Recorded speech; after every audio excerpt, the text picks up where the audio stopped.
Hello everyone, this is Crota giving you a shoutcast between me and SiD here on Metalopolis. Started the game already, so we're already at the 9 food count. Pylon now being placed in, so it's going to be a 9 pylon as an opening for SiD. Meanwhile, back over here, I am going to be opening up with a standard 10 supply depot. So I'm going for a more of an economic build whenever you see this supply depot coming into play. Now, I'm trying and I'm still experimenting with some different builds, trying to figure out what exactly my strategies are. And this was also my first game of the day, so if I make some mistakes, my apologies. Anyways, looking over at this replay, trying to see what I can learn. This was one of those longer games that I was actually able to play today. I was looking for some higher level play, long games to play, but all of the games I found were under 10 minutes. So I wanted to see a little bit more back and forth action, and unfortunately I was unable to do that. Now we have a probe coming in from SiD. So SiD scouting out with this probe, gonna quickly figure out that I am not over here at the 7 o'clock position, and we're both gonna find out that this is in fact a cross spawn here on Metalopolis. Back over here, you already see that the barracks is now being placed down. So going for 12 barracks, which will allow me to get a orbital command at 15 and train a marine. So that will give me a little bit of an economic boost. SiD, on the other hand, back over here, already has that. I'm already getting gas from this assimilator and now getting a cybernetics core. Cybernetics core after the second pylon. So 2 pylons in play, cybernetics core now being warped in. So we should start seeing some stalkers in just a moment. Now trying to do as much scouting as I can. We see more probes being chrono boosted in, so Protoss able to get off a lot of quick hits. Out comes a marine as well, so a marine now going to start chasing down this probe down to 20 hit points, but we'll be able to start regenerating those shields fairly quickly. Now trying to make it so that that marine tries to cut off a little bit between those units. However, that probe able to move more quickly than that marine. That probe was able to get back up to full hit points and able to escape with 4 hit points. So a little bit of a misplay by me there, letting that scouting probe get out. In addition, now still moving around with this probe, I see that there's a double gateway and already has a stalker now being produced. Doesn't really need that stalker, however, as there is no tech lab down on this barracks. So really doesn't need that stalker. Could have probably saved it up and perhaps gotten the warp gate a little bit earlier as well. Now getting a 3rd pylon in position. So still trying to get as much scouting information that I can out of this single base. Stalker gonna go ahead and pop on out and then be able to shoot down my SCV. So SCV already down to 25 hit points. There it goes. Down it goes. So a probe now standing by the Zelnaga watchtower, keeping sight out. Already have a factory in place. So getting this factory, getting a factory and trying to just get further up this tech tree, mining off of 2 refineries back over here. Now we already see SiD getting a robotics facility. So that robotics facility, meaning that he's going to most likely be producing observers and a mortal. So a 2-gate into a robotics facility is probably one of the best openings that I've seen against standard Terran play. And you really, using that observer is very, very beneficial. You're able to shoot up onto the high ground. In addition, immortals are a strong counter towards siege tanks, towards marauders as well. I'm trying to get a couple quick Hellions, and I want to use these Hellions in order to do some harassment. Now we see a probe from SiD. SiD, I'm trying to make sure that I'm not doing any sort of fast command center and trying to push out. I have a bunker over here on this high ground, and a lot of players have been wondering why I'm all of a sudden start using bunkers again. The bunkers work out fairly well for Marines, especially on high ground if you have a turret. One of the main problems that I've had with the bunker was that immortals are able to take them down so easily, but once you have that high ground advantage, those immortals really need to get much closer, and those marines are able to shoot back. Now moving out with these Hellions, I want to try to pressure on this front door, figure out what exactly he has, what exactly he's going for. Income wise, I'm sitting on 27, or he's sitting on 28 harvesters to my 23, so his army and his economy is significantly stronger than mine. As he's getting an immortal, he already has an observer now flying into my base.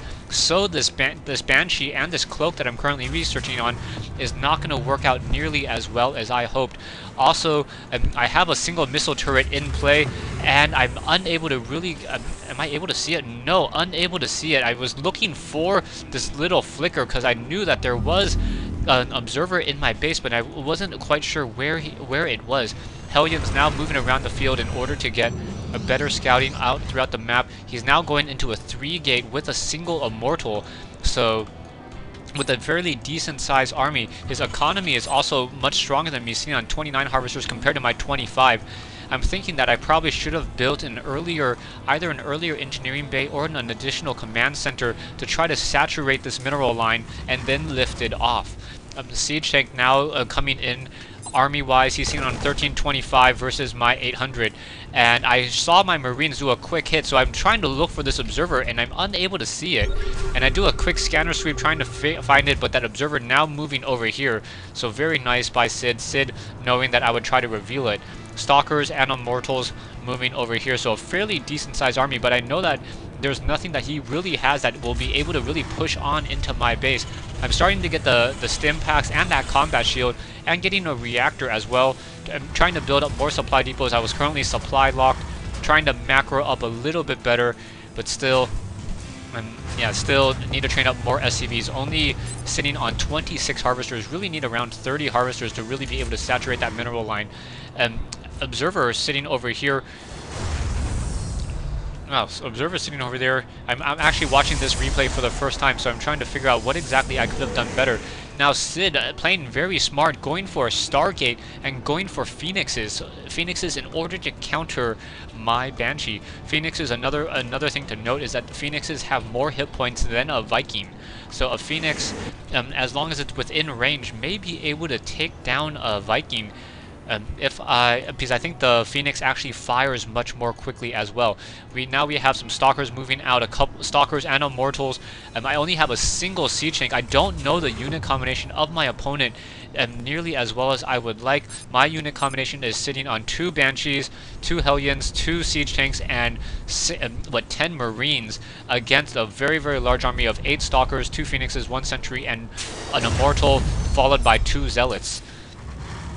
So yeah, that's how the play is currently working out. These Stalkers and these Immortals and Zealots now moving on out. I have a single Banshees now coming into here, doing a little bit of engagement. I don't know why I don't cloak these units. I should have cloaked that Banshee earlier, and that really was my fault for not cloaking that unit. I did have one single siege tank able to fire down and deal some damage. I'm looking for this army, however I don't see it, as this army is now moving over back to the top right hand side. Single observer now coming into play as well in order to offer a little bit of sight, but still I'm scouting out with this Stalker, with this Banshee cloaked, and I'm just constantly out of range and not unable to really find it. I believe SiD is able to find my single Banshee sitting over here, and now this orbital command is being upgraded from that command center, so I'll be able to lift it off, gather some energy, and perhaps take my natural expansion.